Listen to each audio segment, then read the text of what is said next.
Volume 1, Chapter 13, The Carolinas. In the mid-17th century, many settlers from Virginia, disgruntled by the domination of society by the planter aristocracy or by the Anglican Church, moved down to the southern part of the Virginia Grant on the north of Albemarle Sound in what is now North Carolina. The leader of the first settlement was the Presbyterian Roger Greene. Many of these settlers were Quakers. At first, part of Virginia, this settlement, which was also largely devoted to raising tobacco, was relatively independent. Soon, however, it was to feel the heavy hand of a feudal proprietary grant, for the large territory south of Virginia and down to the border of Spanish Florida was still up for seizure. In 1663, the newly installed Charles II granted a feudal proprietary gift of the territory between the 31st and 36th parallels from what is now slightly north of the Florida-Georgia border to the northern boundary of North Carolina, to a proprietorship comprising 8 of his favorite courtiers and supporters. This grant whittled away the southern portion of the Virginia Grant, which had been bounded by the 34th parallel. The 8 proprietors were Sir Anthony Ashley Cooper, the Chancellor of the Exchequer, later First Earl of Shaftesbury, the Governor of Virginia, Sir William Berkeley, his brother John Lord Berkeley, a high-ranking naval officer, the Earl of Clarendon, Chief Minister to the King, General George Mack, the new Duke of Albemarle, Sir George Carteret, the wealthy Earl of Craven, and Sir John Colleton, a wealthy Barbadian planter and slave trader. As in the Virginia Grant, the territory grandiosely extended west to the South Seas. The idea of the grant originated with those proprietors already interested in the Americas. Colleton, William Berkeley, Ashley Cooper, also a Barbadian landholder, and Clarendon, a landowner in Jamaica. John Berkeley acted as agent of the others to persuade the king to make the grant. The grant was known as Carolina, after a previous land grant to the area.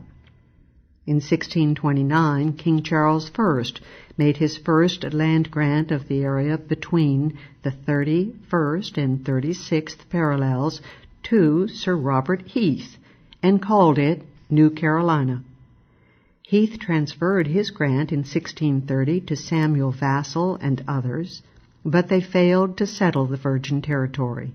In 1632, Heath conveyed his rights to Henry Lord Maltraven, who also failed to settle the area.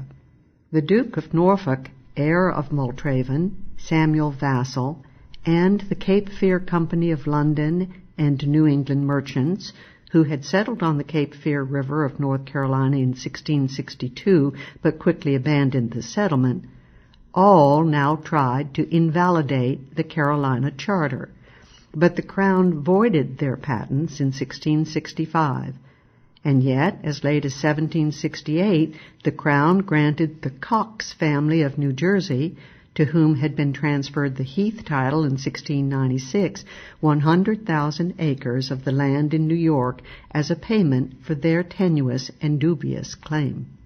2 years later, the 8 Carolina proprietors received a new charter, extending their grant to 36 degrees 30 minutes in the north and down to 29 degrees in the south. The latter, however, being academic, as it covered the Spanish settlements of Florida. A party of settlers under the new grant established a settlement at Charlestown, now Charleston, at the mouth of the Ashley and Cooper rivers, in 1670.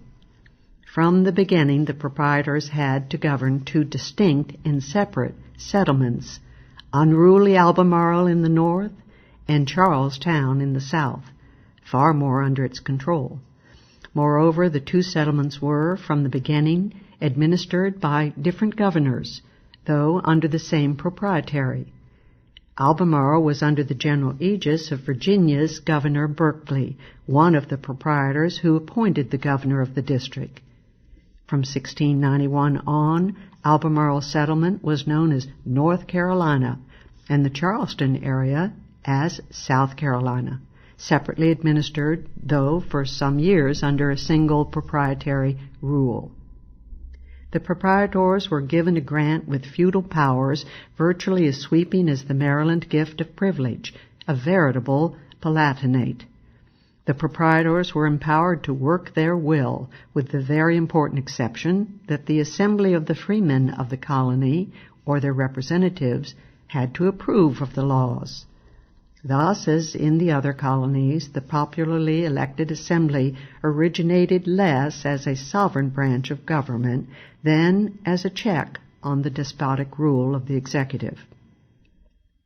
Even before Charleston was settled, the proprietors in 1665 drew up for the government of the chartered area the Concessions and Agreements, a relatively liberal document granting freedom of conscience, liberal land distribution subject to the inevitable but small quit rent, as well as an assembly elected by the freemen of the colony. But in 1669, the proprietors, spurred by the ambitious Ashley Cooper, decided to embark on the fantastic project of fastening a feudal rule on the colony that could not be supplanted or dissolved by market processes. For not only were there to be proprietors as feudal lords, but there was to be a fully ordered feudal hierarchy of various degrees of sub-infeudation. This scheme, to be imposed on the entire Carolinas, was drawn up for the supposedly liberal Shaftesbury by his hired theoretician John Locke, and promulgated as the Fundamental Constitutions of the Carolinas. The contradiction has often been noted between the arch-feudalism of Locke's fundamental constitutions and the individualist, laissez-faire liberalism of his civil government, a liberalism destined to have great intellectual impact on 18th century America. The latter was written not much more than a decade later. This is largely true. However, we must also point out that a staunch defense of private property rights will mean laissez-faire liberalism in a new country largely unsaddled by the yoke of feudal land tenure, while an equivalent defense in a country already hag-ridden by feudalism will be, at least in part, an apologia for feudal rather than justly private property and a free society.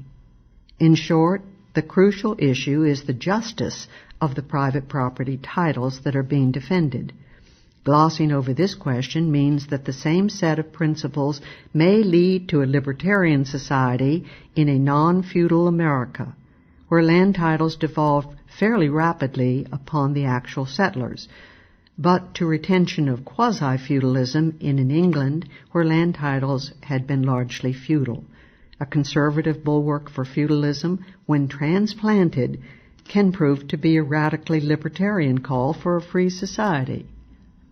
The Cooper-Locke scheme envisioned a hereditary feudal nobility that was to preempt 2/5 of the land of the Carolinas, to be sold to it by the proprietary. Each of these nobles was to have his own seigneury of 12,000 acres in each county. Underneath the nobles were the landgraves, each of whom was to have 4 baronies totaling 48,000 acres. Next to them, the caciques, with 2 baronies totaling 24,000 acres. Underneath them, the lords of the manor, each with 3,000 to 12,000 acres, and finally the freeholders, with a 500-acre minimum requirement for voting. The unfree, slaves and indentured servants, of course, did not count enough to be worthy of mention in the hierarchical structure. The 8 proprietors were to constitute a supreme Palatine Court, with each proprietor also operating a court of his own. The Palatine Court was to appoint the governor and exert sovereign rule over the colony. The assembly was to be limited to the governor, the hereditary nobility, and the deputies, the last restricted to holders of 500-acre freeholds. All fishing and mineral rights were to be retained in the ownership of the proprietors. Religious freedom was to be guaranteed, a long-standing conviction of Locke's, even for Quakers, Jews, and slaves. But the Church of England was to be established by the government, with churches to be built and the ministers paid by the state. But although Locke did not agree with the establishment of the Church of England, he was perhaps partially compensated for this disappointment by receiving the title of Landgrave. It was, however, also decreed that no non-theist could hold public office or even have the protection of the law. Another libertarian provision was the guarantee of trial by jury. Fortunately for the Carolinas, the proprietors were never able to persuade the Assembly to accept this scheme. As a consequence, the gravest threat of permanent feudalism in English America was nipped in the bud. 26 landgraves and 13 caciques were created, but they mostly expired with the original holder and did not become hereditary. Furthermore, no manor was ever created, no large seigneury or barony was established. We have seen that by the mid-1670s, the southern colonies were becoming ripe for revolution. Accumulated grievances in Virginia and Maryland included English restrictions on tobacco, aggravated dictatorial rule by the governor in Virginia, as well as growing Indian troubles, and also attempts to impose feudalism and Protestant anti-Catholicism in Maryland. But the Carolinas, small though they yet were, did not need a lengthy incubation for serious rebellion. Indeed, with the attempt to impose an elaborate feudal structure upon the Carolinas, the new colony was ripe for rebellion almost immediately. This was particularly true of North Carolina, where an unusually independent group of small farmers exercised religious toleration, even for Quakers. Unburdened by feudal planters or a theocratic church, they were suddenly confronted with an attempt by a new English ruler to fasten upon them the very conditions for which they had left the Virginia settlement. North Carolina, which had a population of about 1,000 in 1660, grew rapidly. Its free atmosphere and complete religious freedom, attracting religious sects and great admixtures of ethnic groups, Germans, French, Swiss, Scots, and Moravians. By the 1670s, its population totaled about 4,000, while New South Carolina was still well under 1,000. The English navigation laws and restrictions on tobacco occasioned additional grievances among the tobacco-growing North Carolinian settlers. The free spirit of the North Carolina settlers was further reinforced by the failure of land grants for large plantations to take root there. This was a colony of small farmers who had largely settled there to assure their independence. It had no large town or city. The largest town was Edenton. That could serve as a convenient seat for governmental rule. The earliest arrivals either settled freely on the land or purchased it from Indian chiefs. The proprietary, anxious to make money by encouraging rapid settlement, adopted the equivalent of the Virginia headright system, first granting 100 acres to each settler, plus 50 acres of land for each person the settler brought over to the colony. By the 1680s, the headright was 60 acres for each settler and 60 for each servant brought over. Each servant was also to receive 100 acres of land on expiration of his term of service. This system, while subject to grave abuses through accumulation of headrights resulting in arbitrarily large land grants, at least assured a wide distribution of land in the colony. The land from the first was subject to restrictive conditions and charges, including a quit rent of half a penny per acre to the proprietor, but at least no initial purchase price was required to the grantee. Unfortunately, 1/11 of each division of land was to be reserved to the proprietors. In the early 18th century, the Virginia planter William Byrd was to write of the North Carolinians that they treat their governors with all the excesses of freedom and familiarity. They are of the opinion that rulers would be apt to grow insolent if they grow rich, and for that reason take care to keep them poor. Another shock to visitors was the absence of churches.